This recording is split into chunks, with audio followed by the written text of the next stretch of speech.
viewers, Matt Corvesses is here with another video. This one we're going to show you how to load a 5-round stripper clip for a Mosin-Nagant and then load it in the rifle itself. So you take the stripper clip here and just slide each round down individually. They'll just fit right in those grooves there. One right after the other. So you got 5 loaded. You're going to take your gun.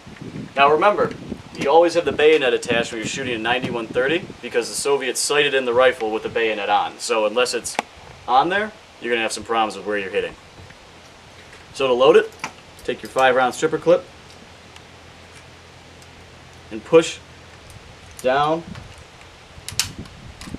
on the cartridges.